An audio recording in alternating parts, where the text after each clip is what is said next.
first time you guys recorded, what was the atmosphere like? What was the energy like the first time? Struggle. Struggle? Yeah. That's majority of that, like a lot of struggle, a lot of like trying to put a bunch of ideas together that are almost impossible because you don't have this, and this. So you have to make like the best of what you have. Right. Yeah. It's trying to make something out of nothing, you know? Yeah, and it's like nothing for a long time because like the time of music at that time was blogs, so we were just like trying to find a sound. Like we were in New York, so we would run into all the magazines' offices. So we were like trying to find a sound specifically, like this sound that was coming in at that time. But it was hard because like at that time you don't really know how to properly do it. Like you have friends that make beats, but And we was kind of transitioning from a blog era going into the streaming era, so it was kind of hard breaking into that.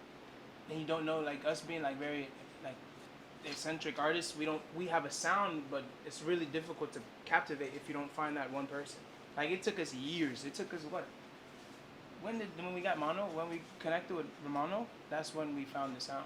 Like we've been hunting for this specific sound, like a sound that was ours for so many years, like literally 5 years, 6 years hunting.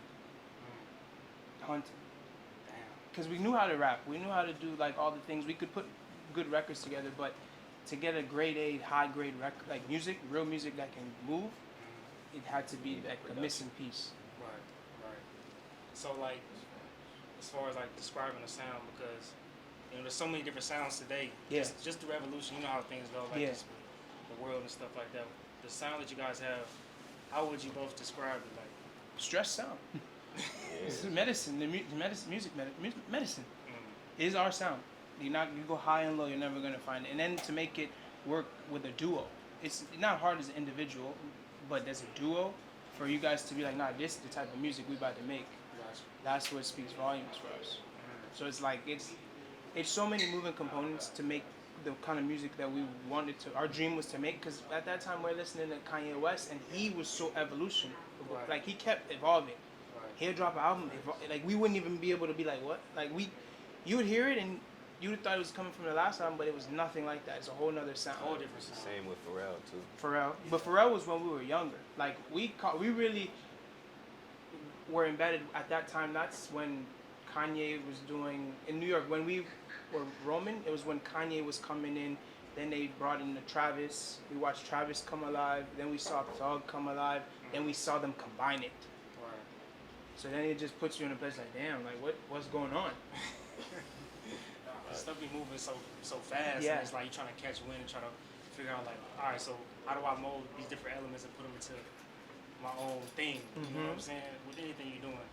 So what was the first song that caught wind and like people was like, bro, that shit is hard. Like that's hard. That's that. Yeah. That's that. In 2015, Pigeons and Planes picked it up. Like that was the start of it.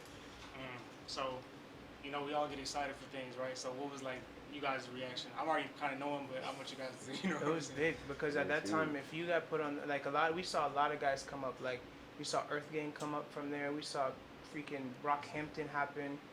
We saw like Logic. Like we saw niggas boom, right there. Like it would be a thing. They'd drop it every Friday, and it'd be a bunch of artists that are like smoking hot, and we would constantly be in the mix with them. So that just kind of put the battery, like, with music, I think for us, it would be the little things that gave us hope. Right. That's what just kept us going. Little things, bro. Facts. Right. So, like, trying to get where you're trying to go to, it's like a lot of obstacles, like, just life just be throwing stuff at you just randomly, you know what I'm saying? Yeah, it's every like, day. It's like you might be having a business there and then you can catch a flat tire or something. Yeah. Like, just random stuff just be happening. So, like, what was something that caught you, right? And you were like, man, I'm ready. Like, what was that, like a day that you remember was like, man, I'm just ready to get to where I'm trying to go into, or just multiple days where. Then you have a kid. Had a kid, yeah. Okay. Yeah. Okay. Son or daughter? Girl. Mm-hmm. That wakes you up 6. Okay. That one kicked me. Like that was like, oh, I bet. Like, this ain't funny. Like, yeah. Cause like you're surviving, but you're not living your dream. So you're just like the good part of it is you're watching someone grow. Right. Like, okay, I feel like I'm not growing, but this is growing. Like, you know, and then boom, you just keep going a little. You count your little wins and you just keep rating. That keeps you happy.